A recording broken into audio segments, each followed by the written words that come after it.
अल्पभृत्येष्वपि कुजनकृतोद्धत्य भूत्याजकाय कर्त्रे धर्त्रे च हर्त्रे हयमुखहरये मुत्रपात्रे नमस्ते तस्मै कस्मैचिदस्मन्मनसि धृतकथा विस्मृतौ स्मारकाय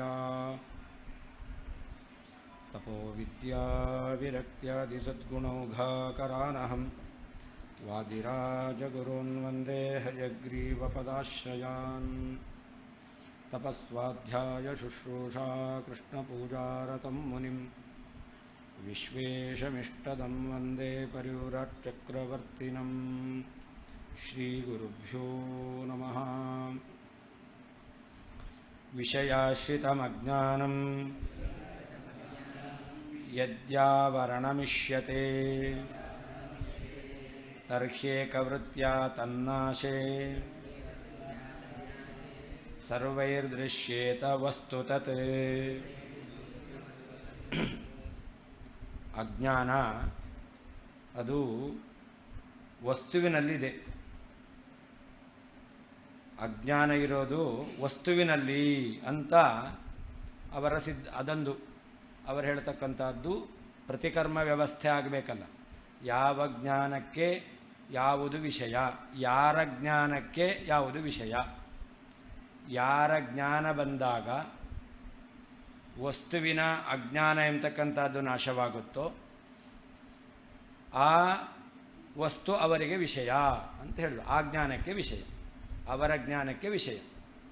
ಯಾವ ಜ್ಞಾನ ಬಂದಾಗ ವಸ್ತುವಿನಲ್ಲಿರುವಂತಹ ಅಜ್ಞಾನ ಎಂಬತಕ್ಕಂಥದ್ದು ನಾಶವಾಯಿತೋ ಆ ಜ್ಞಾನಕ್ಕೆ ಅದು ವಿಷಯ. ಈಗ ವಸ್ತುವಿನಲ್ಲಿ ಈ ಪುಸ್ತಕದಲ್ಲಿ ಅಜ್ಞಾನ ಇದೆ. ಈ ಪುಸ್ತಕದಲ್ಲಿ ಅಜ್ಞಾನ ಇದ್ದಾಗ ಪುಸ್ತಕದ ಜ್ಞಾನ ಬಂತು. ಪುಸ್ತಕದ ಜ್ಞಾನ ಬಂದಾಗ ಪುಸ್ತಕದಲ್ಲಿರುವ ಅಜ್ಞಾನ ಹೋಯಿತು. ಆದ್ದರಿಂದ ಈ ಜ್ಞಾನಕ್ಕೆ ಯಾವುದು ವಿಷಯ? ಪುಸ್ತಕ ವಿಷಯ. ಹಾಗಾದರೆ ಯಾವ ಜ್ಞಾನ ಬಂದಾಗ ಎಲ್ಲಿರುವ ಅಜ್ಞಾನ ಎಂಬತಕ್ಕಂಥದ್ದು ಹೋಗುತ್ತೋ ಅದು ವಿಷಯ ಅಂತ ಈ ರೀತಿಯಲ್ಲಿ ಪ್ರತಿಕರ್ಮ ವ್ಯವಸ್ಥೆಯನ್ನು ಮಾಡಬೇಕು. ಜ್ಞಾನಕ್ಕೆ ಯಾವುದು ವಿಷಯ ಅಂತಂದರೆ ಯಾವ ಅಜ್ಞಾನ ಎಂಬತಕ್ಕಂಥದ್ದು ನಾಶವಾಗುತ್ತೋ ಅದು ವಿಷಯ ಅಂತ. ಪುಸ್ತಕ ಜ್ಞಾನ ಬಂದಾಗ ಪುಸ್ತಕದ ಅಜ್ಞಾನ ನಾಶ ಆಗುತ್ತೆ. ಅದರಿಂದ ಪುಸ್ತಕ ಜ್ಞಾನಕ್ಕೆ ಪುಸ್ತಕ ವಿಷಯ. ಅದಕ್ಕೆ ಇವರು ಹೇಳ್ತಾರೆ ಅಜ್ಞಾನ ಇರೋದಲ್ಲಿ ಪುಸ್ತಕದಲ್ಲಿ ಅಂತ ಹೇಳ್ತಾರೆ. ವಸ್ತುಗತವಾದದ್ದು ಅಜ್ಞಾನ. ಹಾಗಾದರೆ ನನಗೆ ಇದಂ ಪುಸ್ತಕಂ ಜ್ಞಾನ ಬಂತು. ಪುಸ್ತಕಂ ಜ್ಞಾನ ಬಂದಾಗ ಪುಸ್ತಕದಲ್ಲಿದ್ದಂಥ ಅಜ್ಞಾನ ಹೋಯಿತು. ಪುಸ್ತಕ ವಿಷಯಕವಾದ ಪುಸ್ತಕದಲ್ಲೇ ಇರುವ ಅಜ್ಞಾನ, ಪುಸ್ತಕ ವಿಷಯಕವಾದ ಪುಸ್ತಕದಲ್ಲಿರುವಂತಹ ಅಜ್ಞಾನ ಅದು ಇದಂ ಪುಸ್ತಕಂ ಜ್ಞಾನ ಬಂದಾಗ ಹೋಯಿತು. ನನಗೆ ಇದಂ ಪುಸ್ತಕಂ ಜ್ಞಾನ ಬಂದಿದೆ ಅಂತಂದರೆ ಎಲ್ರಿಗೂ ಪುಸ್ತಕ ಜ್ಞಾನ ಬರಬೇಕಾಗುತ್ತೆ. ಯಾಕೆ ಅಂತಂದರೆ ಪುಸ್ತಕದಲ್ಲಿ ಅಜ್ಞಾನ ಇದೆ, ಪುಸ್ತಕದಲ್ಲಿರುವ ಅಜ್ಞಾನ ಹೋಯಿತು. ಪುಸ್ತಕದಲ್ಲಿದ್ದ ಅಜ್ಞಾನ ಹೋಯಿತು ಅಂತಂದರೆ ಅವಾಗೇನಾಗಬೇಕು? ಪುಸ್ತಕದ ಜ್ಞಾನ ಬರಬೇಕು. ಪುಸ್ತಕದಲ್ಲಿ ಅಜ್ಞಾನ ಇದ್ದದ್ದು ನಾಶವಾಯಿತು ಅಂತಂದರೆ ಎಲ್ರಿಗೂ ಪುಸ್ತಕ ಜ್ಞಾನ ಬರಬೇಕಾಗುತ್ತೆ. ಅದಕ್ಕೆ ಹೇಳ್ತಾರೆ ತರ್ಹಿ ಏಕವೃತ್ತ್ಯ ತನ್ನಾಶೆ ಸರ್ವೈಃ ದೃಶ್ಯೇತ ವಸ್ತು ತತ್. ಒಬ್ಬನಿಗೆ ಜ್ಞಾನ ಬಂತು, ಅಲ್ಲಿದ್ದಂತಹ ಅಜ್ಞಾನ ಹೋಯಿತು ಅಂತಾದರೆ ಎಲ್ಲರಿಗೂ ಆ ವಸ್ತುವಿನ ಜ್ಞಾನ ಬರಬೇಕಾಗತ್ತೆ ಅಂತ ಆಪತ್ತಿ ಎಂಬತಕ್ಕಂಥದ್ದಿದೆ. ಆದ್ದರಿಂದ ವಸ್ತುಗತ ಅಜ್ಞಾನ ಅಂತ ಹೇಳಲಿಕ್ಕೆ ಬರೋದಿಲ್ಲ. ಯದಿ ಒಂದು ವೇಳೆ ಅಜ್ಞಾನವು ವಿಷಯಾಶ್ರಿತಂ ವಿಷಯದಲ್ಲಿ ಇರತಕ್ಕಂಥದ್ದಾಗಿ ಆವರಣ ಎಂಬುದಾಗಿ ಇಷ್ಯತೆ ಹೇಳಲ್ಪಡುತ್ತೆ ಅಂತಾದರೆ ಏಕವೃತ್ತ್ಯ ತರ್ಹಿ ಆಗ ಏಕವೃತ್ತ್ಯ ಒಬ್ಬನ ಮನಃಪರಿಣಾಮಾತ್ಮಕವಾದ ಜ್ಞಾನದಿಂದ ತನ್ನಾಶೆ ವಸ್ತುವಿನಲ್ಲಿರುವ ಅಜ್ಞಾನವು ನಾಶವಾಗುತ್ತೆ ಅಂತಾದರೆ ತದ್ವಸ್ತು ಆ ವಸ್ತುವು ಸರ್ವೈಹಿ ಎಲ್ಲರಿಂದ ದೃಶ್ಯೇತ ಕಾಣಲ್ಪಡಬೇಕಾಗುತ್ತದೆ. ಯದಿ ಒಂದು ವೇಳೆ ಅಜ್ಞಾನವು ವಿಷಯಾಶ್ರಿತಂ ವಿಷಯದಲ್ಲಿ ಇದ್ದುಕೊಂಡು ಆವರಣವಾಗಿದೆ ಎಂಬುದಾಗಿ ಇಷ್ಯತೆ ಅಂಗೀಕಾರ ಮಾಡ್ತೀರೋ ತತ್ತರ್ಹಿ ಆಗ ಏಕವೃತ್ತ್ಯ ಒಬ್ಬನ ಮನಃಪರಿಣಾಮಾತ್ಮಕವಾದಂತಹ ಜ್ಞಾನದಿಂದ ತನ್ನಾಶೆ ಅಜ್ಞಾನವು ನಾಶವಾದಾಗ ತದ್ವಸ್ತು ಆ ವಸ್ತುವು ಸರ್ವೈಹಿ ಎಲ್ಲರಿಂದಲೂ ದೃಶ್ಯೇತ ಕಾಣಲ್ಪಡಬೇಕಾಗುತ್ತದೆ.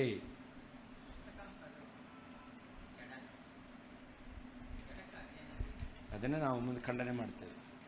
ಪುಂಗತಮೇವ ತಮಃ ಅಂತ ಆಚಾರ್ಯ ವಾಕ್ಯ ತತ್ವೋದ್ಯೋತದಲ್ಲಿ.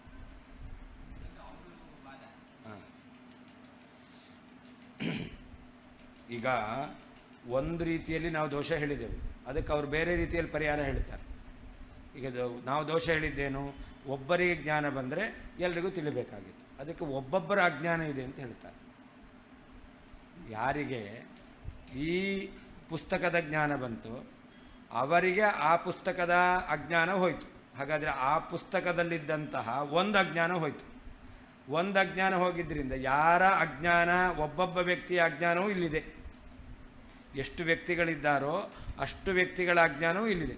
ಅಂದರೆ ಯಾವ ವ್ಯಕ್ತಿಯ ಅಜ್ಞಾನ ಹೋಯ್ತೋ ಆವಾಗ ಅವನಿಗೆ ಪುಸ್ತಕ ಜ್ಞಾನ ಬರುತ್ತೆ ಅಂತ ಈ ರೀತಿ ಹೇಳ್ತೇವೆ ಅಂತ ಮುಂದೆ ಸಮಾಧಾನ ಹೇಳ್ತಾರೆ. ಅದು ಸರಿಯಲ್ಲ ಅಂತ ದೋಷವನ್ನು ಹೇಳ್ತಾರೆ.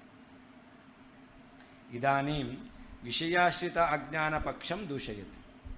ವಿಷಯದಲ್ಲಿ ಅರ್ಥ ವಸ್ತುವಿನಲ್ಲಿ ಅಜ್ಞಾನ ಇದೆ ಎಂಬುದಾಗಿ ಅವರೇನು ಹೇಳ್ತಾರೆ, ಆ ಪಕ್ಷವನ್ನು ನಿರಾಕರಣೆ ಮಾಡ್ತಾ ಇದ್ದಾರೆ. ವಿಷಯಾಶ್ರಿತಮಿತಿ. ವಿಷಯಾಶ್ರಿತಂ ಅಂದ್ರೇನರ್ಥ, ಇದಂ ರಜತಂ ಇತಿ ವಿಪರ್ಯಯೇ ರಜತತಯ ಪ್ರತೀಯಮಾನ ಯಾ ಶುಕ್ತಿ ತದಾವಾರಕಂ ಅಜ್ಞಾನಂ ಅಂತ. ಇದಂ ರಜತಂ ಜ್ಞಾನ ಬರುತ್ತೆ. ಇದಂ ರಜತಂ ಜ್ಞಾನ ಬಂದಾಗ ಇಲ್ಲಿ ರಜತದ ಜ್ಞಾನ ಇಲ್ಲ, ರಜತದ ಅಜ್ಞಾನ. ರಜತದ ಅಜ್ಞಾನ ಎಲ್ಲಿದೆ? ಶುಕ್ತಿಯಲ್ಲಿದೆ ಅಂತ ಹೇಳ್ತಾರೆ. ಇತಿ ವಿಪರ್ಯಯೇ, ಯಾವಾಗ ವಿಪರೀತ ಜ್ಞಾನ ಬಂತು, ಶುಕ್ತಿಯನ್ನು ನೋಡಿ ರಜತ ಅಂತ ಜ್ಞಾನ ಬಂದಿದೆ. ಈ ರೀತಿಯಾಗಿ ವಿಪರೀತ ಜ್ಞಾನ ಬಂದಾಗ ರಜತತಯ ಪ್ರತೀಯಮಾನ ಯಾ ಶುಕ್ತಿ, ಶುಕ್ತಿಯೇ ಬೆಳ್ಳಿ ಅಂತ ಕಾಣಿಸ್ತಾ ಇದೆ. ರಜತತಯ ಬೆಳ್ಳಿಯಾಗಿ ಪ್ರತೀಯಮಾನ ಕಾಣಿಸ್ತಕ್ಕಂಥದ್ದು ಯಾವುದು? ಶುಕ್ತಿ. ಶುಕ್ತಿಯೇ ರಜತವಾಗಿ ತೋರ್ತಾ ಇದೆ. ಹಾಗಾದ್ರೆ ಏನಾಯಿತು? ಆ ಶುಕ್ತಿ ಕಾಣಲಿಲ್ಲ. ಶುಕ್ತಿ ಹೇಗೆ ಕಾಣಿಸ್ತಾ ಇದೆ? ರಜತವಾಗಿ ಕಾಣಿಸ್ತಾ ಇದೆ. ಶುಕ್ತಿಯಾಗಿ ಕಂಡಿದ್ರೆ ರಜತವಾಗಿ ಕಾಣಿಸ್ತಿತ್ತಾ? ಇಲ್ಲ. ಹಾಗಾದರೆ ಶುಕ್ತಿಗೆ ಆವರಕವಾದ ಒಂದು ಅಜ್ಞಾನ ಇದೆ, ಅದು ವಿಷಯಾಶ್ರಿತ ಅಜ್ಞಾನ. ಶುಕ್ತಿಯಲ್ಲಿ ಅಜ್ಞಾನ ಇದೆ, ಅದು ಆವರಣವಾಗಿದೆ. ಅಂದರೆ ಶುಕ್ತಿಗೆ ಆವರಕವಾಗಿರ್ತಕ್ಕಂಥದ್ದು ಅಜ್ಞಾನ, ಇದು ವಿಷಯಾಶ್ರಿತ ಅಜ್ಞಾನ. ಆದ್ದರಿಂದ ಏನಾಯಿತು? ಶುಕ್ತಿ ಅಂತ ಕಾಣಲಿಲ್ಲ. ಯಾಕೆ? ಆವರಕವಾಗಿ ಶುಕ್ತಿಯಲ್ಲಿ ಅಜ್ಞಾನ ಇದೆ, ಅದು ರಜತ ಅಂತ ಕಾಣಿಸ್ತು ಅಂತ ಹೇಳ್ತಾರೆ. ಅದನ್ನೇ ಶುಕ್ತ್ಯವಚ್ಛಿನ್ನ ಚೈತನ್ಯಾಶ್ರಿತಂ ತದಾವರಕಂ ಅಜ್ಞಾನಮೇವ ಶುಕ್ತ್ಯಾವರಕಂ ಅಜ್ಞಾನಮಿತಿ ವದಂತಿ. ಶುಕ್ತ್ಯವಚ್ಛಿನ್ನ ಚೈತನ್ಯ, ಶುಕ್ತಿ ಇದೆಯಲ್ಲ, ಶುಕ್ತಿ ಕೇವಲ ಜಡವಾದ ಶುಕ್ತಿ ಅಲ್ಲ, ಶುಕ್ತಿಯು ಬ್ರಹ್ಮನಲ್ಲಿ ಆರೋಪಿತ. ಆದ್ದರಿಂದ ಆ ಶುಕ್ತಿಯಲ್ಲಿಯೂ ಕೂಡ ಒಂದು ಚೇತನ ಇದೆ. ಅವರ ಮತ ಪ್ರಕಾರ ಪದಾರ್ಥಗಳೆಲ್ಲವೂ ಕೂಡ ಬ್ರಹ್ಮನಲ್ಲಿ ಆರೋಪಿತ. ಆದ್ದರಿಂದ ಶುಕ್ತಿ ಅದು ಎಲ್ಲ ಆರೋಪಿತವಾಗಿದೆ? ಬ್ರಹ್ಮನಲ್ಲಿ. ಅಂದರೆ ಆ ಶುಕ್ತಿಯನ್ನು ಶುಕ್ತ್ಯವಚ್ಛಿನ್ನ ಚೇತನ, ಶುಕ್ತಿ ಎಂಬತಕ್ಕಂಥದ್ದು ಒಂದು ಪದಾರ್ಥ, ಆ ಶುಕ್ತಿ ವಿಶಿಷ್ಟವಾದಂತಹ ಚೈತನ್ಯ, ಅಲ್ಲಿ ಅಜ್ಞಾನ ಇರೋದು. ಶುಕ್ತಿಯಲ್ಲಿ ಅಜ್ಞಾನ ಅಂದರೆ ಏನರ್ಥ? ಜಡದಲ್ಲಿ ಅಜ್ಞಾನ ಇರಲ್ಲ. ಅಂದರೆ ಶುಕ್ತ್ಯವಚ್ಛಿನ್ನವಾದಂತಹ ಚೇತನದಲ್ಲಿ ಅಜ್ಞಾನ.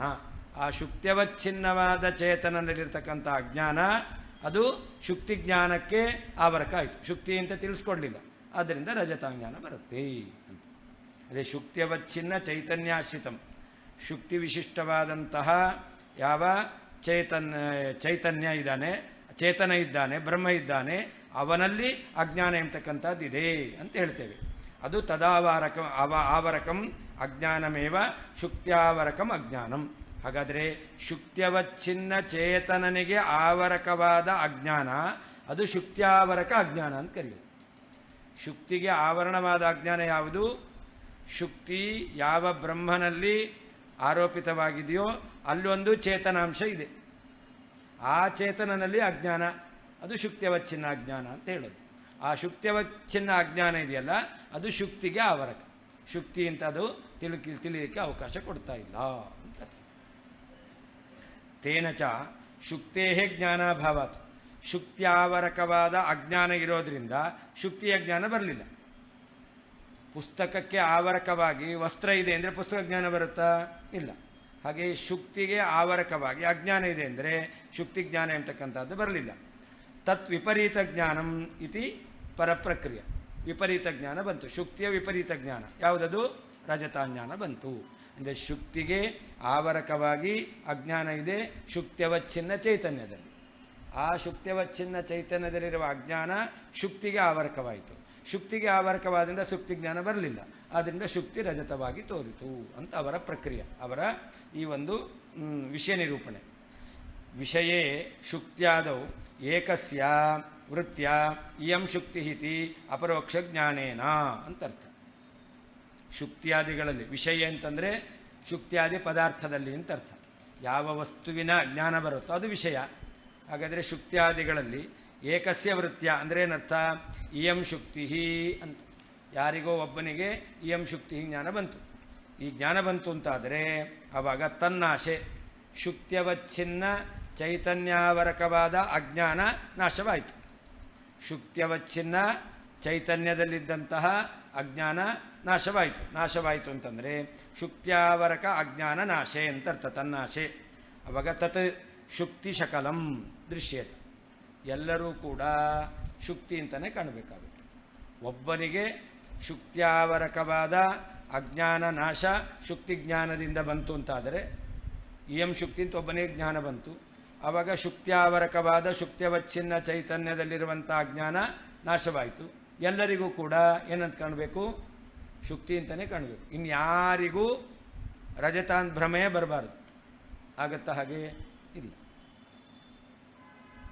ವಿಷಯಾವರಕಂ ದೀಪ್ತ ವಿಷಯಾವರಕಂ ದೀಪಃ ತಮಿಸ್ರಂ ನಾಶಯೇದ್ಯದಾ ತದಾ ತದ್ವಸ್ತು ಸರ್ವೈಶ್ಚ ಸುವ್ಯಕ್ತಂ ಕಿಂ ನ ದೃಶ್ಯತೆ. ಶುಕ್ತ್ಯಾವರಕವಾದ ಶುಕ್ತ್ಯವಚ್ಛಿನ್ನ ಅಜ್ಞಾನ ನಾಶವಾದಾಗ ಎಲ್ಲರಿಗೂ ಶುಕ್ತಿ ಜ್ಞಾನ ಬರಬೇಕಾಗಿತ್ತು ಅಂತ ಹೇಳಿದರು.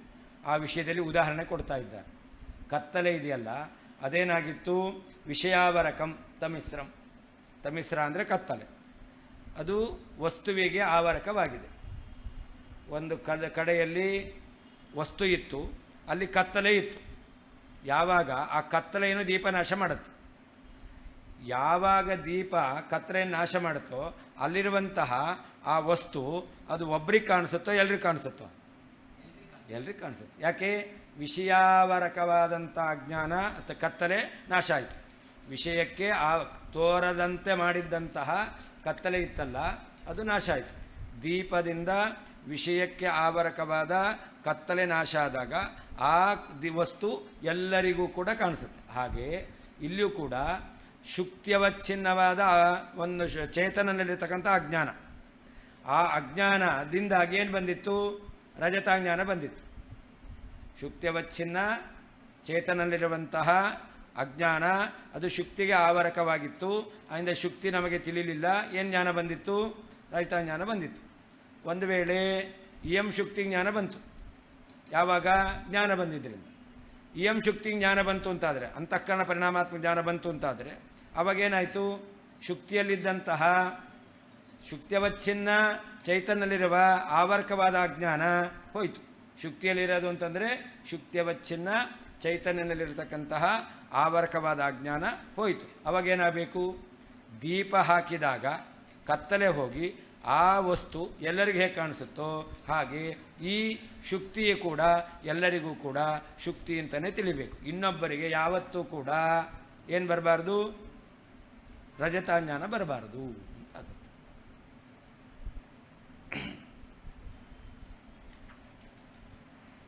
ವಿಷಯಾವರಕಂ ಪದಾರ್ಥವನ್ನು ಆವರಿಸಿರುವಂತಹ ತಮಿಸ್ರಂ ಕತ್ತಲೆಯನ್ನು ದೀಪವು ಯದಾ ಯಾವಾಗ ನಾಶಯೇತ್ ನಾಶ ಮಾಡುತ್ತದೋ ತದಾ ಆಗ ತದ್ವಸ್ತು ಆ ಪದಾರ್ಥವು ಸರ್ವೈಹಿ ಎಲ್ಲರಿಂದ ಸುವ್ಯಕ್ತಂ ಸ್ಪಷ್ಟವಾಗಿ ದೃಶ್ಯತೇನ ಕಿಂ ಕಾಣಲ್ಪಡುವುದಿಲ್ಲವೇನೋ ಅದರಂತೆ ಅಜ್ಞಾನ ನಾಶವಾದಾಗ ಎಲ್ಲರಿಗೂ ಶುಕ್ತಿ ಎಂಬತಕ್ಕಂಥದ್ದು ಶುಕ್ತಿಯಾಗಿಯೇ ತಿಳಿಯಬೇಕಾದೀತು. ವಿಷಯಾವರಕಂ ವಿಷಯಕ್ಕೆ ಆವರಣವಾಗಿರುವಂತಹ ತಮಿಸ್ರಂ ಕತ್ತಲೆಯನ್ನು ದೀಪವು ಯದಾ ಯಾವಾಗ ನಾಶಯೇತ್ ನಾಶ ಮಾಡುತ್ತದೋ ತದಾ ಆಗ ತದ್ವಸ್ತು ಆ ವಿಷಯ ಪದಾರ್ಥವು ಸರ್ವೈಹಿ ಎಲ್ಲರಿಂದ ಸುವ್ಯಕ್ತಂ ಸ್ಪಷ್ಟವಾಗಿ ದೃಶ್ಯತೇನ ಕಿಂ ಕಾಣಲ್ಪಡುವುದಿಲ್ಲವೇನು ಕಾಣಲ್ಪಟ್ಟೇ ಪಡುತ್ತದೆ. ತತ್ರ ದೃಷ್ಟಾಂತ ಮಾಹ ಹಿಂದೆ ಹೇಳಿದ ರೀತಿಯಲ್ಲಿ ಶುಕ್ತ್ಯಾವರಕವಾದ ಅಜ್ಞಾನ ನಾಶವಾದಾಗ ಶುಕ್ತಿ ಎಲ್ಲರಿಗೂ ತಿಳಿಯಬೇಕಾದೀತು ಎಂಬ ವಿಷಯದಲ್ಲಿ ಉದಾಹರಣೆಯನ್ನು ಹೇಳ್ತಾ ಇದ್ದಾರೆ, ದೃಷ್ಟಾಂತವನ್ನು ಹೇಳ್ತಾ ಇದ್ದಾರೆ.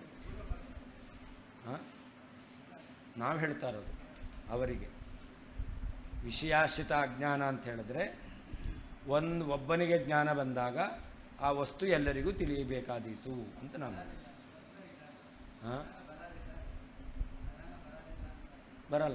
ಬರಬೇಕಾದೀತು ಅಂತ ಹೇಳ್ತಾ ಇದ್ದೆ. ಅದಕ್ಕೆ ಉದಾಹರಣೆ ಕೊಟ್ಟಿದ್ದು, ಒಂದು ಕಡೆ ಕತ್ತಲೆ ಇತ್ತು, ಅಲ್ಲಿ ಒಂದು ವಸ್ತು ಇತ್ತು, ದೀಪ ಹಾಕಿದೆವು, ಕತ್ತಲೆ ಹೋಯಿತು, ಅದು ಒಬ್ರಿಗೆ ಮಾತ್ರ ಯಾರು ಲೈಟ್ ಹಾಕೋದ್ನೋ ಅವನಿಗೆ ಮಾತ್ರ ಕಾಣಿಸುತ್ತೆ, ಉಳಿದವ್ರಿಗೆ ಕಾಣಿಸಲ್ಲ ಅಂತಿರುತ್ತಾ? ಇಲ್ಲ, ಎಲ್ರಿಗೂ ಕಾಣಿಸುತ್ತೆ. ಹಾಗೆಯೇ ಅಂತ ವಿಷಯಾವರಕಂ ತಮಿಸ್ರಂ ಇತಿ ಸಂಬಂಧ, ವಿಷಯಕ್ಕೆ ಆವರಕವಾಗಿರ್ತಕ್ಕಂಥದ್ದು ಕತ್ತಲೆ ಅಂತ. ಯದ್ಯಜ್ಞಾನಾಂತರಂ ತತ್ರ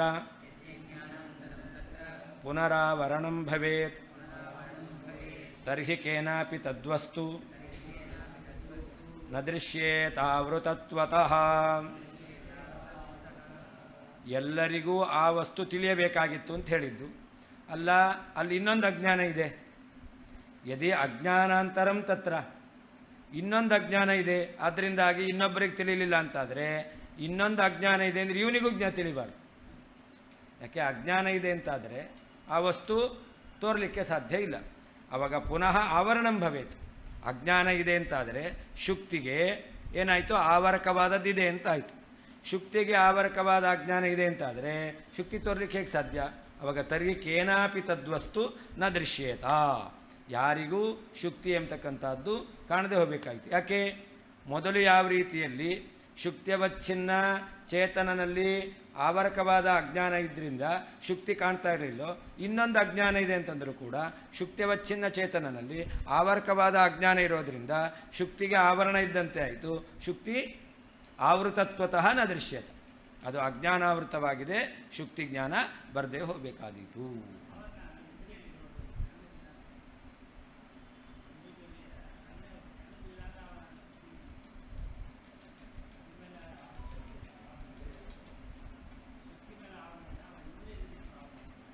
ನೀವು ಹೇಳೋದದು, ಅವ್ರು ಹೇಳಲ್ಲ. ಅವ್ರು ಹೇಳೋದು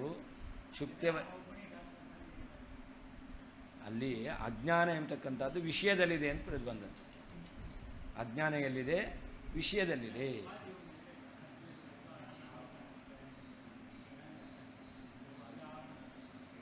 ಈಗ ಈ ಪುಸ್ತಕವನ್ನು ನಾನು ನೋಡ್ತಿದ್ದೇನೆ, ನೀನು ನೋಡ್ತಿದ್ದೀರ, ಆಯಿತಾ?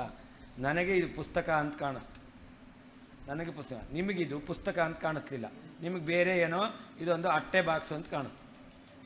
ನನಗೆ ಇದು ಪುಸ್ತಕ ಅಂತ ಕಂಡ್ಮೇಲೆ ನಿಮಗಿದು ಅಟ್ಟೆ ಬಾಕ್ಸ್ ಅಂತ ಕಾಣಿಸ್ಬಾರ್ದು, ಅದನ್ನು ಹೇಳ್ತಾ ಇದ್ದೇವೆ. ಅವ್ರು ಹೇಳೋದು ಹಾಗೆ. ಇಲ್ಲಿ ಒಂದು ಅಜ್ಞಾನ ಇತ್ತು, ನನಗೆ ಪುಸ್ತಕಾಜ್ಞಾನ ಬಂತು. ಆ ಪುಸ್ತಕಾಜ್ಞಾನ ಬರಲಿಕ್ಕೆ ಮೊದಲು ಏನು ಆವರಕವಾಗಿ ಅಜ್ಞಾನ ಇತ್ತು, ಅದು ಪುಸ್ತಕಾಜ್ಞಾನ ಬಂದಿದ್ದರಿಂದ ಹೋಯಿತು. ಹಾಗಾದರೆ ಇಲ್ಲಿರ್ತಕ್ಕಂಥ ಅಜ್ಞಾನ ಹೋಯ್ತಲ್ಲ, ಹೋದ ಮೇಲೆ ನೋಡಿದವರಿಗೆಲ್ಲ ಹೆಂಗೆ ಜ್ಞಾನ ಬರಬೇಕು? ಪುಸ್ತಕಾಜ್ಞಾನ ಬರಬೇಕು.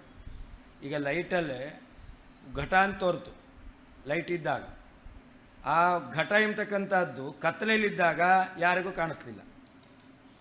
ಯಾರು ಲೈಟ್ ಹಾಕಿದಾಗ ನೋಡ್ತಾರೋ ನೋಡಿದವರಿಗೆಲ್ಲ ಲೈಟ್ ಇದ್ದಾಗ ಆ ವಸ್ತು ಏನಂತ ಕಾಣಿಸುತ್ತೆ? ಘಟ ಅಂತಲೇ ಕಾಣಿಸುತ್ತೆ, ಹೊರತು ಬೇರೆ ಕಾಣಿಸುತ್ತಾ? ಇಲ್ಲ. ಹಾಗೆ ಇಲ್ಲೂ ಕೂಡ ಪುಸ್ತಕ ಅಂತ ಒಬ್ರಿಗೆ ಕಂಡ ಮೇಲೆ ಪುಸ್ತಕದಲ್ಲಿದ್ದ ಅಜ್ಞಾನ ಹೋಯಿತು. ಹಾಗಾದ್ರೆ ಎಲ್ರಿಗೂ ಕೂಡ ಏನು ಕಾಣಬೇಕಿದು? ಪುಸ್ತಕ ಅಂತಲೇ ಕಾಣಬೇಕು. ಒಬ್ಬನಿಗೆ ಶುಕ್ತಿ ಜ್ಞಾನ ಬಂದ ಮೇಲೆ ಇನ್ಯಾರಿಗೂ ಕೂಡ ಆ ಶುಕ್ತಿಯಲ್ಲಿ ರಜತಾಂಭ್ರಮ ಬರಬಾರ್ದು. ಯಾಕೆ? ಆ ಶುಕ್ತಿಯಲ್ಲಿದ್ದ ಚೈತನ್ಯಾವರಕ ಅಜ್ಞಾನ ನಾಶವಾಗಿ ಹೋಗಿದೆ. ಶುಕ್ತಿಯಲ್ಲಿ ಆವರಕವಾದ ಅಜ್ಞಾನ ಅದು ನಾಶವಾಗಿ ಹೋಗಿದೆ. ಕತ್ತಲೆ ಒಂದು ಬಾರಿ ನಾಶವಾಗಿ ಹೋಯಿತು ಅಂತಂದರೆ ಪುನಃ ಇನ್ನೊಂದು ಕತ್ತಲೆ ಇದೆ ಅಂತ ಹೇಳ್ತೀರಾ? ಇಲ್ಲ. ಅದರಿಂದ ಎಲ್ಲರಿಗೂ ಶುಕ್ತಿ ಅಂತಲೇ ಜ್ಞಾನ ಬರಬೇಕು, ಇನ್ನೊಬ್ಬರಿಗೆ ಭ್ರಮೆ ಬರಲಿಕ್ಕೆ ಅವಕಾಶವೇ ಇಲ್ಲ. ಒಂದು ವೇಳೆ ಇನ್ನೊಂದು ಅಜ್ಞಾನ ಇದೆ ಅಂತಂದರೆ ಇವನಿಗೂ ಶುಕ್ತಿ ಜ್ಞಾನ ಬರಬಾರ್ದು. ಇನ್ನೊಂದು ಅಜ್ಞಾನ ಇದೆ ಅಂತ ಒಪ್ಪಿದ್ರೆ ಆವರಕವಾದ ಅಜ್ಞಾನ ಇದೆ. ಆದ್ದರಿಂದಾಗಿ ಯಾರಿಗೆ ಶುಕ್ತಿ ಜ್ಞಾನ ಬರಬೇಕಾಗಿತ್ತೋ ಅವನಿಗೂ ಬರಬಾರ್ದು ಅಂತ ಹೇಳ್ತೇವೆ. ಯಾಕೆ ಆವರಣ ಇದೆ. ಆದ್ದರಿಂದ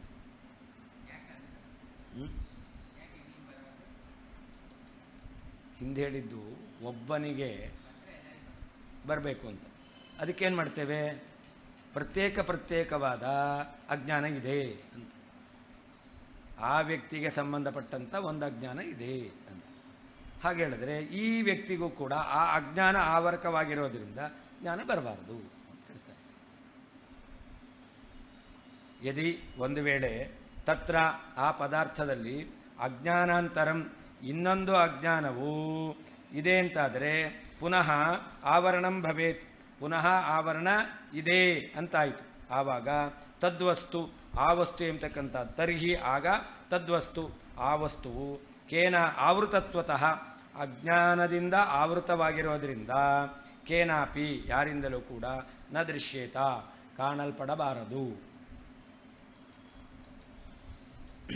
ಯದಿ ಒಂದು ವೇಳೆ ತತ್ರ ಯಾವ ವಸ್ತು ಯಾರಿಗೆ ತಿಳಿದಿದೆಯೋ ಆ ವಸ್ತುವಿನಲ್ಲಿ ಅಜ್ಞಾನಾಂತರಂ ಇನ್ನೊಂದು ಅಜ್ಞಾನವು ಇದೆ ಅಂತಾದರೆ ಪುನಃ ಮತ್ತೆ ಆವರಣಂ ಆವರಕವಾದದ್ದು ಭವೇತ್ ಇದೆ ಅಂತಾಯಿತು.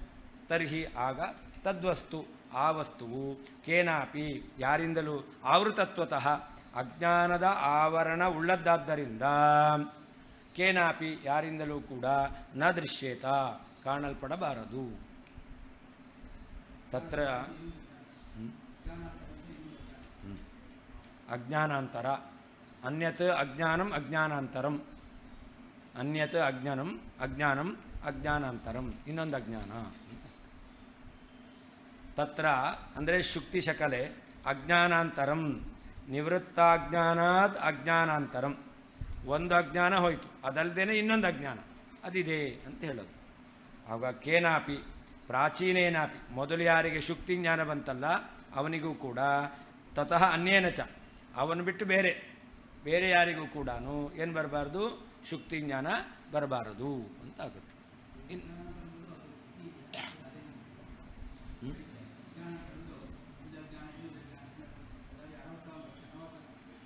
ಅನವಸ್ಥ ಅಲ್ಲ, ಅನೇಕ ಅಜ್ಞಾನ ಒಪ್ಪಬೇಕಾಗುತ್ತೆ. ಅನವಸ್ಥ ಅಂದರೆ ಒಂದಕ್ಕೊಂದು ಅಂತ ಹೇಳ್ಕೊಂಡು ಹೋಗಬೇಕು. ಅದಕ್ಕದು ಅಂತ ಹೇಳ್ಕೊಂಡು ಹೋದರೆ ಅನವಸ್ಥ. ಒಂದೇ ಕಡೆಯಲ್ಲಿ ಅನೇಕವನ್ನು ಒಪ್ಪೋದು. ಏಕದೇಶದಲ್ಲೇನೆ ಅನೇಕ ಅಜ್ಞಾನ ಒಪ್ಪೋದು. ಒಂದು ವಸ್ತುವಿನಲ್ಲಿ ಬಹು ಅಜ್ಞಾನ ಇದೆ ಅಂತ ಒಪ್ಪಬೇಕಾಗುತ್ತೆ. ಅನವಸ್ಥ ಅಲ್ಲ. ಅಲ್ಲ. ಯದಿ ಜ್ಞಾತೃವಿಭೇದೇನ ಕಲ್ಪೇತ ವರ್ಣಂ ಘಟೆ ತದಾ ಹೃದಯ ದೃಷ್ಟಸ್ಯ ಬಹೋಃ ಕಲ್ಪ್ಯತ್ವಾತ್ ಗೌರವಂ ಭವೇತ್ ತದಾ ಹ್ಯದೃಷ್ಟಸ್ಯ ಬಹೋಃ ಕಲ್ಪ್ಯತ್ವಾತ್ ಗೌರವಂ ಭವೇತ್. ಅದಕ್ಕೆ ಅವರು ಹೇಳ್ತಾರೆ, ಪ್ರತಿಯೊಂದು ವಸ್ತುವಿನಲ್ಲಿಯೂ ಕೂಡ ಅನೇಕ ಅಜ್ಞಾನ ಇದೆ. ಹೇಗೆ ಅಂತಂದರೆ, ಎಷ್ಟು ಜನರಿಂದ ಆ ವಸ್ತು ತಿಳಿಯಲ್ಪಡುತ್ತೋ, ಯಾವ್ಯಾವ ವ್ಯಕ್ತಿಗಳು ಆ ವಸ್ತುವನ್ನು ತಿಳಿತಾರೋ ಆಯಾ ವ್ಯಕ್ತಿಗಳ ಅಜ್ಞಾನ ಎಂಬತಕ್ಕಂಥದ್ದು ಅಲ್ಲಿತ್ತು. ಅಂದರೆ ಆಯಾ ವ್ಯಕ್ತಿಗಳ ಜ್ಞಾನದಿಂದ ನಾಶವಾಗುವ ಅಜ್ಞಾನ ಇತ್ತು. ಅಂತೂ ಒಂದು ವಸ್ತುವಿನಲ್ಲಿ ಎಷ್ಟು ಅಜ್ಞಾನ ಇದೆ, ಎಷ್ಟು ವ್ಯಕ್ತಿಗಳು ಆ ವಸ್ತುವನ್ನು ತಿಳಿತಾರೋ ಆ ವಸ್ತುವಿನ ಜ್ಞಾನದಿಂದ ನಾಶವಾಗತಕ್ಕಂಥ ಅಷ್ಟೂ ಅಜ್ಞಾನ ಅಲ್ಲಿದೆ ಅಂತ ಹೇಳ್ತೇವೆ. ಅನಂತ ಅಜ್ಞಾನ ಒಂದು ವಸ್ತುವಿನಲ್ಲಿದೆ ಅಂತ. ಯದಿ ಜ್ಞಾತೃವಿಭೇದೇನ ಆವರಣಂ ಘಟೆ ಕಲ್ಪ್ಯತೆ, ಅವಾಗ ಹೇಳ್ತಾರೆ ತದಾ ಅದೃಷ್ಟಸ್ಯ ಬಹುಹೋ ಕಲ್ಪನಾ. ಆವಾಗ ಕಾಣದೇ ಇರುವ ಪ್ರಮಾಣ ಇಲ್ಲದೇ ಇರತಕ್ಕಂತಹ ನೀವು ಅನೇಕ ಅಜ್ಞಾನವನ್ನು ಆವರಕವಾಗಿದೆ ಅಂತ ಒಪ್ಪಬೇಕಾಗುತ್ತೆ. ಇದನ್ನೇ ಕಲ್ಪನಾ ಗೌರವ ಅಂತ ಹೇಳ್ತಾರೆ. ಪ್ರಮಾಣ ಇಲ್ಲದೇನೆ ಆವರಕವಾದ ಅಜ್ಞಾನ ಅಲ್ಲಿದೆ ಅಂತ ಹೇಳಿದ್ರೆ ಆವಾಗ ಕಲ್ಪನಾ ಗೌರವ ಎಂಬತಕ್ಕಂಥದ್ದು. ಎಲ್ಲ ಕಡೆಯಲ್ಲೂ ಹಾಗೇನೆ. ಒಂದು ವಸ್ತುವಿನಲ್ಲಿ ಉದಾಹರಣೆ ಕೊಟ್ಟಿದ್ದು, ಸಕಲ ವಸ್ತುವಿನಲ್ಲೂ ಅನಂತ ಅಜ್ಞಾನಗಳಿದೆ ಅಂತ ಹೇಳಬೇಕಾಗುತ್ತೆ. ಕಲ್ಪನಾ ಗೌರವ. ಯದಿ ಒಂದು ವೇಳೆ ಜ್ಞಾತೃವಿಭೇದೇನ ತಿಳಿಯುವಂತಹ ವ್ಯಕ್ತಿಗಳ ಸಂಖ್ಯೆಗೆ ಅನುಗುಣವಾಗಿ ಘಟದಲ್ಲಿ ಆವರಣಂ ಆವರಕವಾದಂತಹ ಅಜ್ಞಾನವು ಕಲ್ಪಿಸಲ್ಪಡುತ್ತದೋ ತದಾ ಆಗ ಅದೃಷ್ಟಸ್ಯ ಪ್ರಮಾಣ ಇಲ್ಲದೇ ಇರುವಂತಹ ಬಹೋಹೋ ಅನೇಕ ಅಜ್ಞಾನವು ಕಲ್ಪ್ಯತ್ವಾತ್ ಕಲ್ಪನೆ ಮಾಡಬೇಕಾದ್ದರಿಂದ ಗೌರವಂ ಕಲ್ಪನಾ ಗೌರವವು ಭವೇತ್ ಬರುತ್ತದೆ. ತದಾ ಹಿ ಅದೃಷ್ಟಸ್ಯ ಯದಿ ಪ್ರಮಾಣ ಇಲ್ಲದೆ ಕಲ್ಪನೆ ಮಾಡ್ತೇವೆ ಅಂತಂದರೆ ಅದು ಕಲ್ಪನಾ ಗೌರವ. ಪ್ರಮಾಣ ಇಲ್ಲದೆ ಹೇಳ್ತೇವೆ ಅಂತಂದರೆ ಶಾಸ್ತ್ರದಲ್ಲಿ ಇದಕ್ಕೆ ಕಲ್ಪನಾ ಗೌರವ ಅಂತ ಹೇಳಿ ಒಪ್ಪಬಾರ್ದು. ಕಲ್ಪನಾ ಗೌರವ ಬಂತು ಅಂದರೆ ಅದನ್ನು ಒಪ್ಪಬಾರ್ದು. ಅಪ್ರಾಮಾಣಿಕವಾದ್ದನ್ನು ಒಪ್ಪಿದರೆ ಅದನ್ನೇ ಕಲ್ಪನಾ ಗೌರವ. ಯದಿ ಒಂದು ವೇಳೆ ಜ್ಞಾತೃವಿಭೇದೇನ ತಿಳಿಯುವಂತಹ ವ್ಯಕ್ತಿಗಳ ಸಂಖ್ಯೆಗೆ ಅನುಗುಣವಾಗಿ ಘಟದಲ್ಲಿ ಆವರಕವಾದ ಅಜ್ಞಾನವು ಕಲ್ಪಿಸಲ್ಪಡುತ್ತದೋ ತದಾ ಆಗ ಅದೃಷ್ಟಸ್ಯ ಪ್ರಮಾಣ ಇಲ್ಲದೇ ಇರುವಂತಹ ಬಹೋಹೋ ಅನೇಕ ಅಜ್ಞಾನದ ಕಲ್ಪ್ಯತ್ವಾತ್ ಕಲ್ಪನೆ ಮಾಡಬೇಕಾದ್ದರಿಂದ ಗೌರವಂ ಕಲ್ಪನಾ ಗೌರವವು ಭವೇತ್ ಬರುತ್ತದೆ. ಹಿ ನಿಶ್ಚಯ ಇಲ್ಲ ಭವೇತ್ ಹಿ ನಿಶ್ಚಯ ಅಂತ ಕಲ್ಪನಾ ಗೌರವ ಬಂದೇ ಬರುತ್ತೆ.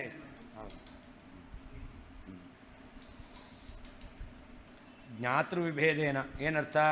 ಏಕಸ್ಯ ಜ್ಞಾತು ಏಕಂ ಆವರಣಂ ಅನ್ಯಸ್ಯ ಚ ಅನ್ಯತ್ ಅಂತ. ಒಬ್ಬನಿಗೆ ಆವರಕವಾದದ್ದು ಒಂದು ಅಜ್ಞಾನ, ಇನ್ನೊಬ್ಬನಿಗೆ ಆವರಕವಾದದ್ದು ಇನ್ನೊಂದು ಅಜ್ಞಾನ. ಹೀಗೆ ಒಂದು ವಸ್ತುವಿನಲ್ಲಿ ಅನೇಕ ಅಜ್ಞಾನ ಇದೆ ತಿಳಿಯುವ ವ್ಯಕ್ತಿಗೆ ಅನುಗುಣವಾಗಿ. ಏಕಸ್ಯ ಆವರಣ ನಿವೃತ್ತವು ಸಯೇವ ತತ್ ಪಶ್ಯತಿ. ಯಾರ ಅಜ್ಞಾನ ನಿವೃತ್ತಿ ಆಯಿತೋ ಆವಾಗ ಅವನಿಗೆ ಆ ವಸ್ತು ಕಾಣಿಸುತ್ತೆ, ಇನ್ನೊಬ್ಬನಿಗೆ ಕಾಣಿಸಲ್ಲ. ಯಾಕೆ? ಅವನಿಗೆ ಆವರಕವಾದ ಅಜ್ಞಾನ ಇದೆ. ಅನ್ಯಸ್ತು ಸ್ವ ಆವರಣ ಸದ್ಭಾವಾತ್ ನ ಪಶ್ಯತಿ. ಇನ್ನೊಬ್ಬನಿಗೆ ಆ ವಸ್ತು ಕಾಣಿಸಲ್ಲ. ಯಾಕೆ ಕಾಣಿಸಲ್ಲ? ಅವನಿಗೆ ಆವರಣ ಎಂಬತಕ್ಕಂಥದ್ದು ಇದೆ. ಇತ್ಯೇವಂ ಈ ರೀತಿಯಾಗಿ ಪ್ರತಿಪುರುಷ ವೈಚಿತ್ರ್ಯೇಣ ಏವ ಇತ್ಯರ್ಥ.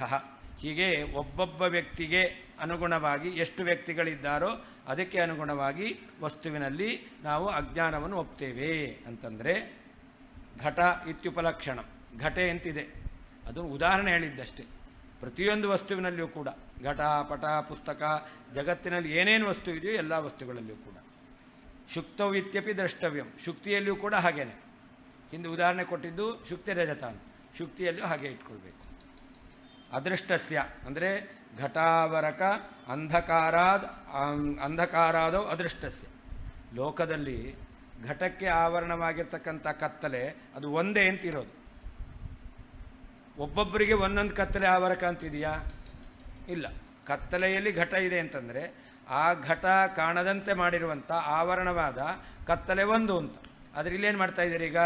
ಅದು ಹೇಳ್ತಾರೆ ಒಬ್ಬೊಬ್ಬರ ಜ್ಞಾನದಿಂದ ನಾಶವಾಗುವ ಅನಂತ ಅಜ್ಞಾನ ಅಂತ ಹೇಳ್ತಾ ಇದ್ದಾರೆ. ಇದು ಅದೃಷ್ಟ ಅಂತ ಅರ್ಥ. ಅಂಧಕಾರದಲ್ಲಿ ಕಾಣದೇ ಇರತಕ್ಕಂಥದ್ದು.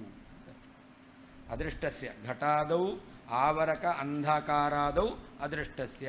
ಘಟಾದಿಗಳಿಗೆ ಆವರಕವಾದ ಅಂಧಕಾರ ಕತ್ತಲೆ ವಸ್ತ್ರ ಇವುಗಳು ಅದು ಆವರಕ.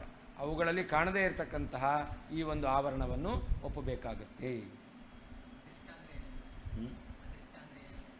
ಪ್ರಮಾಣದಿಂದ ಸಿದ್ಧವಾಗದೇ ಇದ್ದದ್ದು, ಕಾಣದೇ ಇರೋದು, ಪ್ರಮಾಣದಿಂದ ಒಪ್ಪದೇ ಇರುವ ಅದೃಷ್ಟ. ನಹಿ ತತ್ತದ್ಗೃಹಾಲೋಕೈಃ ನಾಶ್ಯತಾ ಮಿಶ್ರರಾಶಯಃ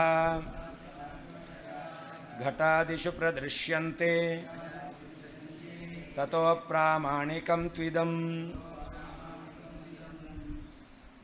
ಒಂದು ವಸ್ತು ಮನೆಯಲ್ಲಿ ಬೇರೆ ಬೇರೆ ದೀಪಗಳಿಂದ ನಾಶವಾಗತಕ್ಕಂತಹ ಅನೇಕ ಕತ್ತಲೆ ಇದೆ ಅಂತ ಹೇಳ್ತಾರಾ?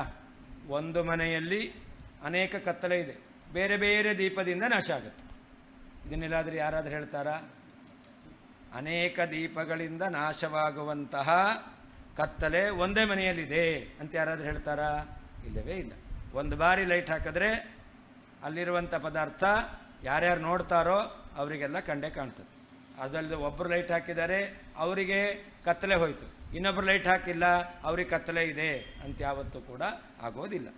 ತತ್ತದ್ಗ್ರಹಾಲೋಕೈ ನಾಶ್ಯ ತಾಮಿಸ್ರ ರಾಶಯ, ನಾಶವಾಗುವಂತಹ ಕತ್ತಲೆಗಳ ಸಮುದಾಯ ನಹಿ, ಇಲ್ಲವೇ ಇಲ್ಲ, ಘಟಾದಿಗಳಲ್ಲಿ ಕಂಡಿಲ್ಲ. ಆದ್ದರಿಂದ ಅಪ್ರಾಮಾಣಿಕಂತೂ ಇದಂ. ನೀವು ವಿಷಯದಲ್ಲಿ ಆಯಾ ವ್ಯಕ್ತಿಗಳ ಜ್ಞಾನದಿಂದ ನಾಶವಾಗುವ ಆವರಕವಾದ ಅನೇಕ ಅಜ್ಞಾನಗಳು ಇದೆ ಅಂತ ಹೇಳ್ತೀರಾ ಅಂತಂದರೆ ಇದು ಅಪ್ರಾಮಾಣಿಕ, ಇದು ಪ್ರಮಾಣದಿಂದ ಸಿದ್ಧವಾದದ್ದಲ್ಲ.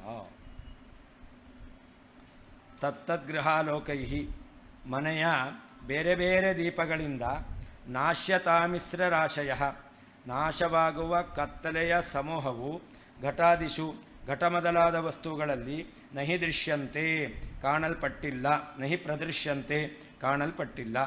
ತತಃ, ಆದ್ದರಿಂದ ಇದಂ, ಒಬ್ಬೊಬ್ಬ ವ್ಯಕ್ತಿಯ ಭೇದದಿಂದ ಅಜ್ಞಾನ ಆವರಣವು ಅನಂತ ಇದೆ ಎಂಬುದಾಗಿ ಹೇಳ್ತಕ್ಕಂಥದ್ದು ಅಪ್ರಾಮಾಣಿಕಂ, ಅಪ್ರಾಮಾಣಿಕವೇ ಮತ್ತು ಪ್ರಮಾಣ ವಿರುದ್ಧವೇ ಆಗಿದೆ. ಪ್ರಮಾಣರಹಿತ, ಪ್ರಮಾಣ ವಿರುದ್ಧವಾಗಿದೆ.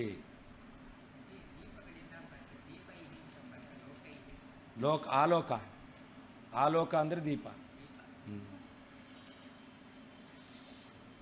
ತತ್ತದ್ಗೃಹಾಲೋಕೈ, ಆಯಾ ಮನೆಯ ಬೇರೆ ಬೇರೆ ಬಹುವಚನ ಇದೆ ದೀಪಗಳಿಂದ, ಆಲೋಕೈ ದೀಪಗಳಿಂದ. ನಾಶ್ಯತಾಮಿಸ್ರ ರಾಶಯ, ನಾಶವನ್ನು ಹೊಂದುವ ಕತ್ತಲೆಗಳ ಸಮುದಾಯವು ಘಟಾದಿಷು, ಘಟ ಮೊದಲಾದ ಪದಾರ್ಥಗಳಲ್ಲಿ ನಹಿ ಪ್ರದೃಶ್ಯಂತೆ, ಕಾಣಲ್ಪಡುವುದಿಲ್ಲ. ತತಃ, ಆದ್ದರಿಂದ ಇದಂ, ಆಯಾ ವ್ಯಕ್ತಿಗಳಿಂದ ಆ ವ್ಯಕ್ತಿಗಳಿಗೆ ಬಂದಿರುವ ಜ್ಞಾನದಿಂದ ನಾಶವಾಗುವ ಆವರಕವಾದ ಅಜ್ಞಾನ ವಸ್ತುವಿನಲ್ಲಿ ಅನಂತ ಇದೆ ಎಂಬತಕ್ಕಂಥದ್ದು ಅಪ್ರಾಮಾಣಿಕಂ, ಪ್ರಮಾಣ ರಹಿತ ಮತ್ತು ಪ್ರಮಾಣ ವಿರುದ್ಧ. ತದೇವ ದರ್ಶಯತಿ, ಹಿಂದೆ ಹೇಳಿದ್ದನ್ನೇ ಸ್ಪಷ್ಟಪಡಿಸ್ತಾ ಇದ್ದಾರೆ. ನಹೀತಿ ತತಃ ತಸ್ಮಾತ್ ಇದಂ ಪುರುಷವೈಚಿತ್ರ್ಯೇಣ ಆವರಣಂ ಅಪ್ರಾಮಾಣಿಕಂ ಇತಿ ಸಂಬಂಧ ಅಂತ. ಇದಂ ಅಪ್ರಾಮಾಣಿಕಂ. ಯಾವುದು ಅಪ್ರಾಮಾಣಿಕ? ಇದಂ ಅಂತಂದರೆ ಪುರುಷವೈಚಿತ್ರ್ಯೇಣ ಆವರಣಂ, ಎಷ್ಟೆಷ್ಟು ವ್ಯಕ್ತಿಗಳಿದ್ದಾರೋ ಆಯಾ ವ್ಯಕ್ತಿಗಳಿಗೆ ಬಂದ ಜ್ಞಾನದಿಂದ ನಾಶವಾಗುವ ಆ ವಸ್ತುವಿನಲ್ಲಿರುವಂಥ ಅಜ್ಞಾನ ಅಂತೇನು ಹೇಳ್ತಾ ಇದ್ದೀರಲ್ಲ, ವ್ಯಕ್ತಿ ವೈಚಿತ್ರ್ಯೇಣ, ವ್ಯಕ್ತಿ ಎಷ್ಟಿದ್ದಾರೋ ಅಷ್ಟು ಅಜ್ಞಾನ ಎಂಬತಕ್ಕಂಥದ್ದು ಅಪ್ರಾಮಾಣಿಕಂ ಇತಿ ಸಂಬಂಧ. ಹೀಗೆ ಅನ್ವಯ.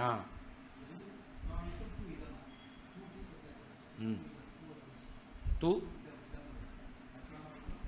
ಇದಂತೂ, ಇದಾದರೂ, ನೀವು ಹೇಳ್ತಕ್ಕಂತಹ ಒಬ್ಬೊಬ್ಬ ವ್ಯಕ್ತಿಯ ಜ್ಞಾನದಿಂದ ನಾಶವಾಗುವ ಅನಂತ ಅಜ್ಞಾನ ಅಂತ ಹೇಳ್ತಕ್ಕಂಥದ್ದೇನಿದೆಯಲ್ಲ, ಇದಾದರೂ ಅಪ್ರಾಮಾಣಿಕಂ. ಪ್ರಾಮಾಣಿಕತ್ವಾತ್ ಗೌರವಂ ನ ದೋಷಃ ಇತಿ ಪರಾಶಾ ಖಂಡನಾಯ ತಂ. ಇದು ಪ್ರಾಮಾಣಿಕ, ಅದರಿಂದ ಒಪ್ಪಬಹುದು. ಒಬ್ಬೊಬ್ಬ ವ್ಯಕ್ತಿಯ ಜ್ಞಾನದಿಂದ ನಾಶವಾಗುವ ವಿಷಯದಲ್ಲಿರುವಂತಹ ಅನಂತ ಅಜ್ಞಾನ ಇದೆ, ಇದು ಪ್ರಾಮಾಣಿಕ, ಒಪ್ಪಬೇಕಾಗತ್ತೆ. ಹಿಂದೆ ಬಂದಿತ್ತಲ್ಲ ಬೀಜಾಂಕುರ ನ್ಯಾಯ, ಅದು ಪ್ರಮಾಣ ಸಿದ್ಧವಾಗಿದೆ, ಅನವಸ್ಥಾ ದೋಷ ಅಲ್ಲ. ಹಾಗೆ ಇಲ್ಲೂ ಕೂಡ ಕಲ್ಪನಾ ಗೌರವ ಇಲ್ಲ ಅಂತಂದರೆ ಇದು ಪ್ರಾಮಾಣಿಕ ಅಲ್ಲ, ಇದು ಪ್ರಮಾಣ ಸಿದ್ಧವಾದದ್ದಲ್ಲ. ಎಲ್ಲಿಯೂ ಕೂಡ ಒಂದು ವಸ್ತುವಿನಲ್ಲಿ ಆವರಕವಾದದ್ದು ಅನೇಕ ಇದೆ ಎಂಬತಕ್ಕಂಥದ್ದು ಕಂಡಿಲ್ಲ. ಅತಃ ಪುಂಗತಮೇವೇದಂ ತಮೋಮರ್ತ್ಯಾಹಿ ತಾಮಸಾಃ. ಅದರಿಂದ ಈ ಯಾವ ತಮಃ ಇದೆಯಲ್ಲ ಅಜ್ಞಾನ, ಅದು ಪುಂಗತಮೇವ, ವಿಷಯಾಶ್ರಿತ ಅಲ್ಲ, ಮತ್ತು ವ್ಯಕ್ತಿಯಲ್ಲೇ ಇರತಕ್ಕಂಥದ್ದು, ಜೀವರಲ್ಲೇ, ಬ್ರಹ್ಮನಲ್ಲಿಯೂ ಅಲ್ಲ, ಜಡವಸ್ತುವಿನಲ್ಲಿಯೂ ಅಲ್ಲ. ಮತ್ತು ಅಜ್ಞಾನ ಎಲ್ಲಿರಬೇಕು? ಜೀವನಲ್ಲೇ. ಅದಕ್ಕೆ ಹೇಳ್ತಾರೆ ಮರ್ತ್ಯಾಹಿ ತಾಮಸಾಹ ಅಂತ. ಜೀವರನ್ನು ಸಾತ್ವಿಕ ಜೀವರು ಮತ್ತು ಸಾತ್ವಿಕ ಜೀವರು, ರಾಜಸ ಜೀವರು, ತಾಮಸ ಜೀವರು ಅಂತ ಕರೀತಾರೆ. ತಾಮಸ ಜೀವರು ಅಂದರೆ ಯಾರರ್ಥ? ಯಾರು? ಯಾರಲ್ಲಿ ತಮಃ ಅಜ್ಞಾನವು ತುಂಬಿದೆಯೋ ಅವರು ತಾಮಸ ಜೀವರು. ಅದರಿಂದ ಯಾರನ್ನು ಕರೀತಾರೆ? ಇದು ತಾಮಸ ಘಟ, ಯಾರ ಕರೀತಾರ?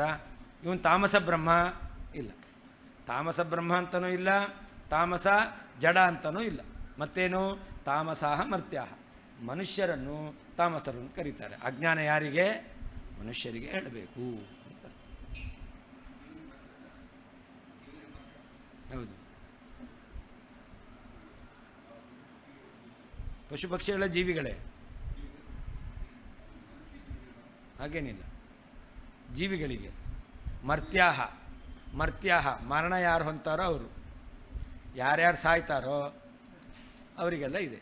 ಘಟ ಸತ್ತೋಯ್ತು ಹೇಳಲ್ಲ, ನಾಯಿ ಸತ್ತೋಯ್ತು, ಬೆಕ್ಕು ಸತ್ತೋಯ್ತು ಅಂತಾರೆ. ಘಟ ಸತ್ತೋಯ್ತು ಅಂತ ಹೇಳಲ್ಲ ಅಲ್ವಾ? ಜೀವರಾಶಿಗಳು ಅಂತ. ಮರ ಗಿಡ ಪಕ್ಷಿ ಕ್ರಿಮಿ ಕೀಟ ಎಲ್ಲವೂ ಬಂತು. ಅವುಗಳೆಲ್ಲ ಅಜ್ಞಾನ ಇದೆ. ತಾಮಸರು.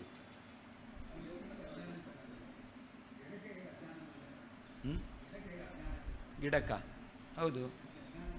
ನೀವು ಹೋಗಿ ಅದ ಹತ್ರ ಹೇಳ್ರಿ, ಅದಕ್ಕೇನೋ ಗೊತ್ತಾಗುತ್ತಾ? ಬೆಳೆಯುತ್ತಲ್ಲ, ಅದರಲ್ಲಿ ಚೈತನ್ಯ ಇದೆ, ಬೆಳೆಯುತ್ತೆ. ಘಟ ಬೆಳೆಯಲ್ಲ.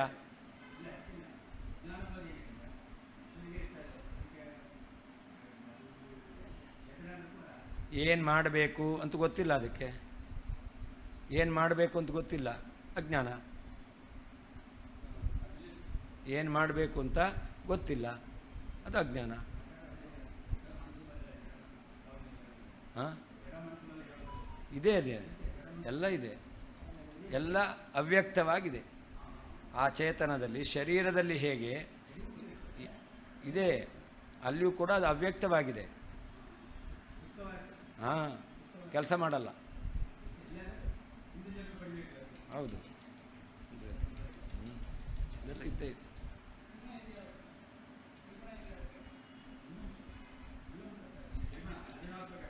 ಹೌದು. ಯಾವುದು ಒಳ್ಳೆ ಹಣ್ಣು ಕೊಡುತ್ತೋ ಅದೆಲ್ಲ ಸಾತ್ವಿಕ ಮರಗಳು. ಯಾವುದು ಜಾಲಿಯ ಮರದಂತೆ ಅಂತ ಹೇಳ್ತಾರೆ, ನೆರಳು ಕೊಡಲ್ಲ, ಹಣ್ಣು ಕೊಡಲ್ಲ, ಏನೂ ಕೊಡಲ್ಲ, ಮುಳ್ಳೇ ಇರುತ್ತೆ ಅಂತ ತಾಮಸ ಅಂತ. ಹಾಂ, ಅದು ಬೇರೆ. ಅವಾಗ ಕಟ್ ಮಾಡಿದ್ರೆ ನಾವು ತಾಮಸರಾಗ್ತೇವೆ. ಹಾಂ. ಅತಃ, ಆದ್ದರಿಂದ ವಿಷಯಾಶ್ರಿತವಾದ ಅಜ್ಞಾನವು ಅಪ್ರಾಮಾಣಿಕವಾದ್ದರಿಂದ, ವಿಷಯದಲ್ಲಿ ಒಬ್ಬೊಬ್ಬ ವ್ಯಕ್ತಿಗೆ ಸಂಬಂಧಪಟ್ಟ ಅನೇಕ ಅಜ್ಞಾನಗಳಿದೆ ಎಂಬತಕ್ಕಂಥ ವಿಷಯದಲ್ಲಿ ಪ್ರಮಾಣ ಇಲ್ಲ, ಪ್ರಮಾಣ ವಿರುದ್ಧವಾಗಿದೆ. ಆದ್ದರಿಂದ ತಮಃ, ಅಜ್ಞಾನವು ಪುಂಗತಮೇವ, ಇದಂ ತಮಃ, ಈ ಅಜ್ಞಾನವು ಪುಂಗತಮೇವ, ಪುರುಷನಲ್ಲೇ ಇರತಕ್ಕಂಥದ್ದು. ಹಿ, ಏಕೆಂದರೆ ಮರ್ತ್ಯಾಹ, ಜೀವಿಗಳು ತಾಮಸಾಹ, ತಮೋಗುಣದ ಸಂಬಂಧ ಉಳ್ಳವರಾಗಿದ್ದಾರೆ. ತಮೋಗುಣ ಅಂದರೆ ಅಜ್ಞಾನ, ಅಜ್ಞಾನದ ಸಂಬಂಧ ಉಳ್ಳವರಾಗಿದ್ದಾರೆ. ಅತಃ, ವಿಷಯದಲ್ಲಿ ಅಜ್ಞಾನ ಇದೆ ಎಂಬತಕ್ಕಂಥದ್ದಕ್ಕೆ ಪ್ರಮಾಣ ಇಲ್ಲ ಮತ್ತು ಪ್ರಮಾಣ ವಿರುದ್ಧವಾಗಿದೆ. ಆದ್ದರಿಂದ ಇದಂ ತಮಃ, ಈ ಅಜ್ಞಾನವು ಪುಂಗತಮೇವ, ಪುರುಷರಲ್ಲೇ ಇರತಕ್ಕಂಥದ್ದು, ಜೀವರಲ್ಲೇ ಇರತಕ್ಕಂಥದ್ದು. ಮರ್ತ್ಯಾಹಿ, ಸಂಸಾರಿ ಚೇತನರು ತಾಮಸಾಹ, ತಮೋಗುಣದ ಪ್ರಭಾವಕ್ಕೆ ಒಳಗಾದವರು. ಅತಃ ವಿಷಯಾಶ್ರಿತ ಅಜ್ಞಾನಸ್ಯ ಅಪ್ರಾಮಾಣಿಕತ್ವಾತ್, ವಿಷಯದಲ್ಲಿ ಅಜ್ಞಾನ ಇದೆ ಎಂಬತಕ್ಕಂಥದ್ದಕ್ಕೆ ಪ್ರಮಾಣ ಇಲ್ಲ, ಪ್ರಮಾಣ ವಿರುದ್ಧವೂ ಆಗಿದೆ. ಆದ್ದರಿಂದ ಇದಂ ಪ್ರಮಾ ಪ್ರತಿಬಂಧಕಂ ತಮಃ, ಇದು ಅಂತಂದರೆ ಯಥಾರ್ಥ ಜ್ಞಾನಕ್ಕೆ ಪ್ರತಿಬಂಧಕವಾದ ತಮಃ ಅಂದರೆ ಅಜ್ಞಾನ, ಯಥಾರ್ಥ ಜ್ಞಾನಕ್ಕೆ ವಿರೋಧಿಯಾದಂತಹ ಅಜ್ಞಾನ ಎಂಬತಕ್ಕಂಥದ್ದು ಪುಂಗತಮೇವ, ಜ್ಞಾತೃಪುರುಷ ನಿಷ್ಠಮೇವ, ತಿಳಿಯುವಂತಹ ವ್ಯಕ್ತಿಯಲ್ಲೇ ಇರತಕ್ಕಂಥದ್ದು, ಬ್ರಹ್ಮನಲ್ಲಿರೋದು ಅಲ್ಲ, ವಸ್ತುವಿನಲ್ಲಿರೋದು ಅಲ್ಲ. ಅನೇನ ಪುಂಗತಮೇವ ಹಿ ತಮಃ ಇತಿ ಆಚಾರ್ಯವಚನಂ ಸಂಗೃಹ್ಣಾತಿ ಅಂತ. ಪುಂಗತಮೇವ ತಮಃ ಅಂತ ಆಚಾರ್ಯರು ತತ್ವೋದ್ಯೋತದಲ್ಲಿ ಹೇಳಿದ್ದಾರೆ. ಆ ವಾಕ್ಯವನ್ನು ಇಲ್ಲಿ ಸಂಗ್ರಹ ಮಾಡಿ ಹೇಳ್ತಾ ಇದ್ದಾರೆ. ಪುಂಗತಮೇವ, ಪುರುಷನಲ್ಲೇ ಇರತಕ್ಕಂಥದ್ದು, ಜೀವನಲ್ಲೇ ಇರತಕ್ಕಂಥದ್ದು ಅಜ್ಞಾನ ಅಂತ. ತತ್ವೋದ್ಯೋತದಲ್ಲಿ ಈ ವಿಷಯವನ್ನು ತೆಗೆದುಕೊಂಡು ವಿಷಯಾಶ್ರಿತ ಅಜ್ಞಾನ, ಅದನ್ನು ಖಂಡನೆ ಮಾಡಲಿಕ್ಕೆ ಪುಂಗತಮೇವ ತಮಃ ಅಂತ ಹೇಳಿದ್ದಾರೆ. ಇಲ್ಲೂ ಅದೇ ವಿಷಯವನ್ನು ಹೇಳಿದ್ದಾರೆ. ತಮಸಃ ಪುಂನಿಷ್ಠತ್ವೇ ಯುಕ್ತಿಮಾಹ, ಈ ಅಜ್ಞಾನ ಜೀವರಲ್ಲೇ ಇದೆ ಎಂಬತಕ್ಕಂಥ ವಿಷಯದಲ್ಲಿ ಯುಕ್ತಿಯನ್ನು ಹೇಳ್ತಾ ಇದ್ದಾರೆ. ಮರ್ತ್ಯಾಹಿ ತಾಮಸಾಹ ಹಿ ಯಸ್ಮಾತ್, ಹಿ ಅಂದರೆ ಯಸ್ಮಾತ್ ಅಂತ ಅರ್ಥ. ಮರ್ತ್ಯಾಹ ಏವ ತಾಮಸಾಹ ಇತ್ಯುಚ್ಯಂತೆ ನತು ಘಟೋವ ಪಟೋವ ತಾಮಸ ಇತಿ ಕೇನಾಪಿ ಉಚ್ಯತೆ. ಮನುಷ್ಯರನ್ನು ತಾಮಸರು ಅಂತ ಕರೀತಾರೆ, ಜೀವಿಗಳನ್ನು ತಾಮಸರು ಅಂತ ಕರೀತಾರೆ, ಪ್ರಾಣಿಗಳನ್ನು ತಾಮಸರು ಅಂತ ಕರೀತಾರೆ. ಸಿಂಹ, ಸರ್ಪ ಮೊದಲಾದೆಲ್ಲ ತಾಮಸ ಜೀವಿಗಳು ಅಂತ ತುಂಬ ಹಿಂಸೆ ಮಾಡ್ತವೆ ಆದರೆ ಘಟ ತಾಮಸ ಘಟ, ಪಟ ತಾಮಸ ಘಟ, ತಾಮಸ ಪಟ ಅಂತ ಯಾರಾದ್ರೂ ಹೇಳ್ತಾರ? ಘಟೋವ ಪಟೋವ ನ ತಾಮಸಃ ಇತಿ ಉಚ್ಯತೆ. ಜಡ ಪದಾರ್ಥಗಳನ್ನು ಯಾರೂ ತಾಮಸ ಅಂತ ಹೇಳೋದಿಲ್ಲ.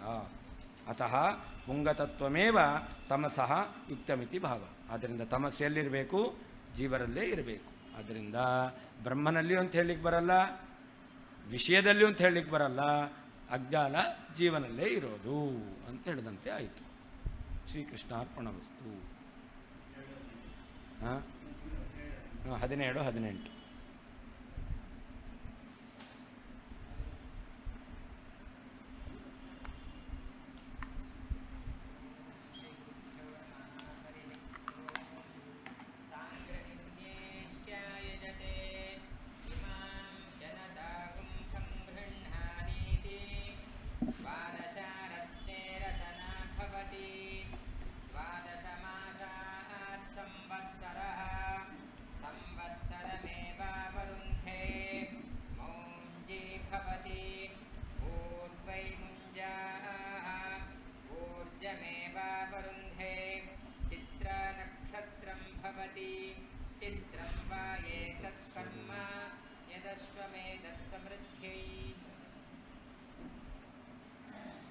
ಗೋಪಾಲಕೃಷ್ಣ ಪ್ರಿಯತಾಂ.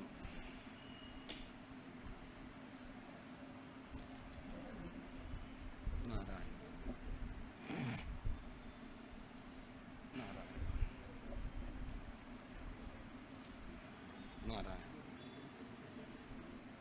ನಾರಾಯಣ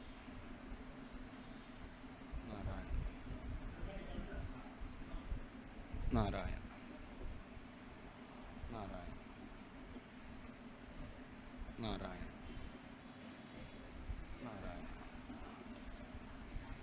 ನಾರಾಯಣ ನಾರಾಯಣ ನಾರಾಯಣ ನಾರಾಯಣ ನಾರಾಯಣ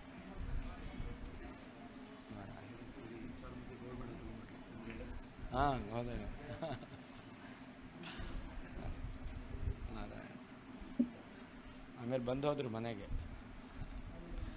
ನಾರಾಯಣ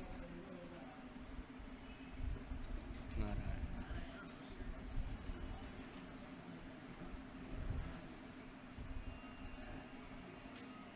ನಾರಾಯಣ.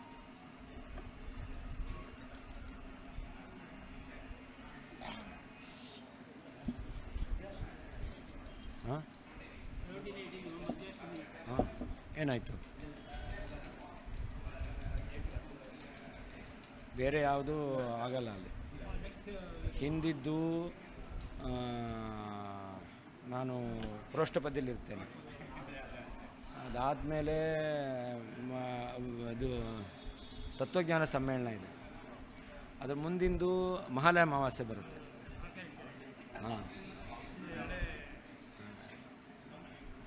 ಇಲ್ಲಾಂದರೆ ಅದನ್ನು ಕ್ಯಾನ್ಸಲ್ ಮಾಡಬೇಕಷ್ಟೆ.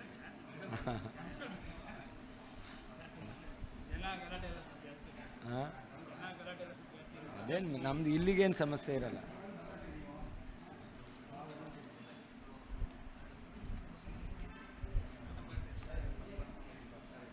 ಇಲ್ಲಿಗೆ ಹಾಂ 10th.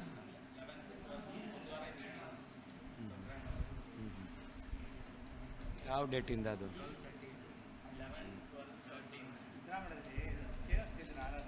ಹಾಂ, 14 ನಮ್ಮ ಮನೆಯಲ್ಲಿ ಶ್ರಾದ್ದ ಇದೆ. 15th ಅದೇ ತತ್ವಜ್ಞಾನ ಸಮ್ಮೇಳನ ಅಲ್ಲಿ ಹುಬ್ಬಳ್ಳಿ ಧಾರವಾಡ ಅಲ್ಲಿ ಹೋಗಬೇಕು. ಹಾಂ, ಇಲ್ಲಿ ಬರಬೇಕು. ಹಾಂ, ಯಾವತ್ತು? ಸ್ಯಾಟರ್ಡೇ.